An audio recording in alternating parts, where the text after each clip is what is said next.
bagi kami, siapapun, menteri pun, kalau cukup bukti, ada fakta, kami akan lakukan ini. Lagi, kami tegaskan bahwa negara akan hadir dan selalu hadir untuk mengatasi keadaan yang menyulitkan masyarakat luas. Dan kami akan tidak tegas bagi mereka yang mengambil keuntungan di tengah kesulitan masyarakat.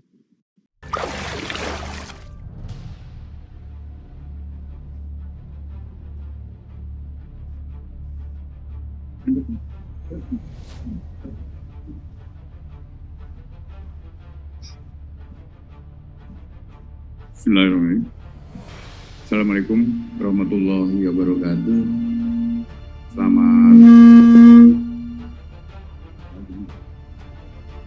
Selamat sore dan salam sejahtera buat kita semua. Rekan-rekan media yang saya hormati, pada kesempatan sore ini, tentunya di dalam bulan Ramadan, saya mengucapkan selamat menjalankan ibadah puasa. Semoga di dalam pelaksanaannya ibadah kita diterima oleh Tuhan Yang Maha Esa. Perlu saya sampaikan bahwa beberapa waktu yang lalu ada arahan Presiden Republik Indonesia terkait beberapa peristiwa yang menyentuh hajat hidup masyarakat. Sepertinya masalah kelangkaan minyak goreng.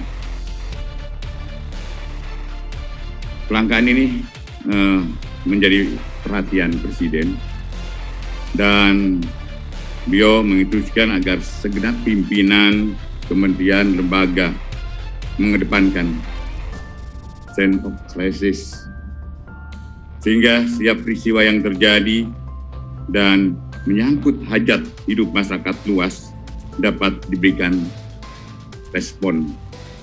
Kenapa terjadinya hal itu terjadi? Dan khususnya tentang kelangkaan minyak goreng. Kelangkaan minyak goreng ini selalu ironis sekali karena Indonesia adalah produser CPO terbesar di dunia. Untuk itu, kami telah melakukan penyidikan dan telah ditemukan indikasi kuat bahwa perbuatan tidak pidana korupsi terkait pemberian persetujuan ekspor minyak goreng telah membuat masyarakat luas, khususnya masyarakat kecil, menjadi susah karena harus mengantri dan juga langkanya minyak goreng tersebut. Negara juga harus mengucurkan bantuan langsung tunai minyak goreng yang nilainya tidak kecil. Dalam kondisi kelangkaan minyak goreng yang menyulitkan masyarakat, negara harus hadir.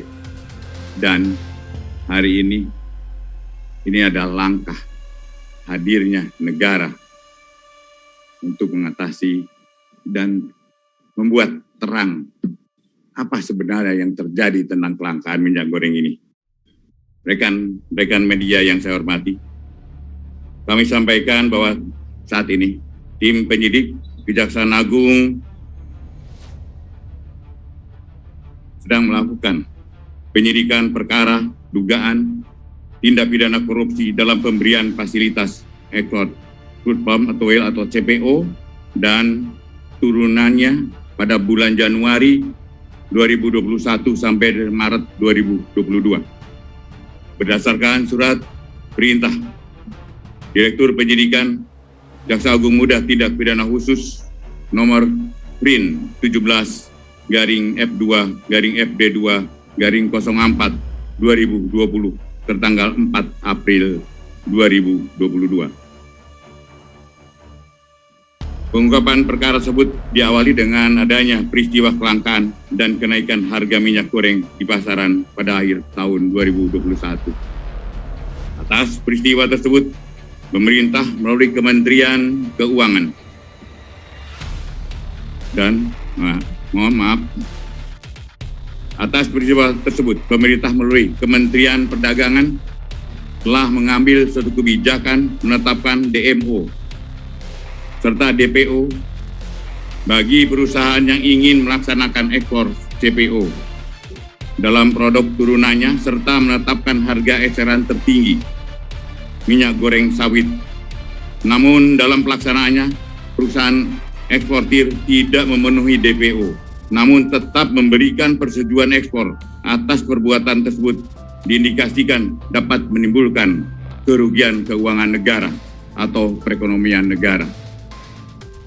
Berdasarkan laporan hasil penyidikan, ditemukan alat bukti permulaan yang cukup, yaitu kami telah memeriksa 19 orang saksi, 596 dokumen dan surat terkait lainnya, serta keterangan ahli. Dengan telah ditemukannya alat bukti yang cukup, yaitu minimal 2 alat bukti, sebagaimana dimaksud di dalam pasal 184 ayat 1 Kitab Undang-Undang Hukum Acara Pidana.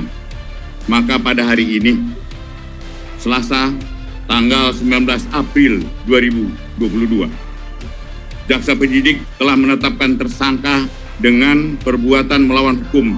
Yang dilakukan tersangka adalah: 1. Adanya permufakatan antara pemohon dengan pemberi izin dalam proses penerbitan persetujuan ekspor. Kedua, dikeluarkannya persetujuan ekspor kepada eksportir yang seharusnya ditolak. Ditolak izinnya karena tidak memenuhi syarat,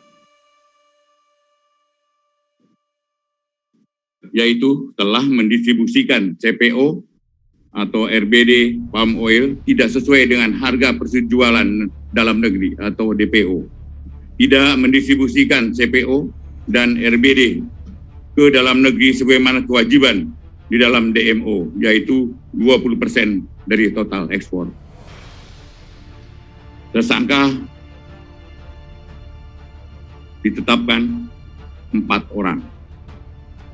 Yang pertama, pejabat eselon 1 pada Kementerian Perdagangan bernama IWW,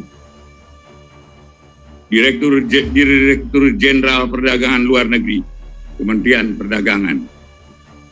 Dengan perbuatan tersangka telah menerbitkan secara melawan hukum persetujuan ekspor terkait komoditi crude palm oil atau CPO dan produk turunannya kepada Permata Hijau Group, Wilmar Nabati Indonesia, PT Multimas Nabati Asahan, dan PT Musim Mas. Sementara itu, tersangka lainnya yaitu SMA, Senior Manager Corporate Affairs Permata Hijau. 2. Tersangka MPT, Komisaris PT Wilmar Nabati Indonesia. 3. Tersangka PT, General Manager Bagian General Affairs PT Musimas. 3 tersangka telah berkomunikasi secara intens dengan tersangka IWW, sehingga Permata Hijau Group, PT Wilmar Nabati, PT Multimas Nabati Asahan, PT Musimas untuk mendapatkan persetujuan ekspor. Padahal perusahaan-perusahaan tersebut bukanlah perusahaan yang berhak untuk mendapatkan persetujuan ekspor. Karena sebagai perusahaan yang telah mendistribusikan CPO atau RDB palm oil tidak sesuai dengan harga penjualan dalam negeri atau DPO. Juga sebagai perusahaan yang telah mendistribusikan CPO RDB palm oil ke dalam negeri yang bukan berasal dari perkebunan inti. Perbuatan tersebut telah melanggar pasal 54 ayat 1 huruf A dan ayat 2 huruf A, B, C, ABE maksud saya, dan F Undang-Undang Nomor 7 Tahun 2014 tentang perdagangan, Keputusan Menteri Perdagangan Nomor 129 tahun 2022, yaitu Yunto nomor 170 tahun 2022 tentang penetapan jumlah untuk distribusi kebutuhan dalam negeri dan harga penjualan di dalam negeri.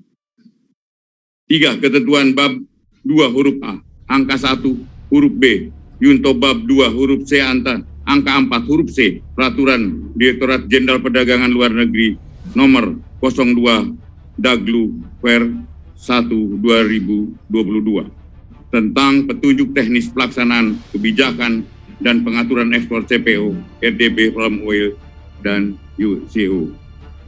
Para tersangka dilakukan penahanan, ditempatkan yang berbeda berdasarkan surat perintah penahanan Direktur Penyidikan. Yang pertama adalah IWW dan MPT. Masing-masing ditahan di Rutan Salemba, Cabang Kejaksaan Agung selama 20 hari, terhitung mulai tanggal hari ini 19 April 2022 sampai dengan tanggal 8 Mei 2020. Tersangka SMA dan tersangka PT masing-masing ditahan di Salemba, Cabang Kejaksaan Negeri Jakarta Selatan selama 20 hari, mulai hari ini 19 April 2022 sampai dengan 8 Mei 2022. Demikian proses penanganan perkara dimaksud.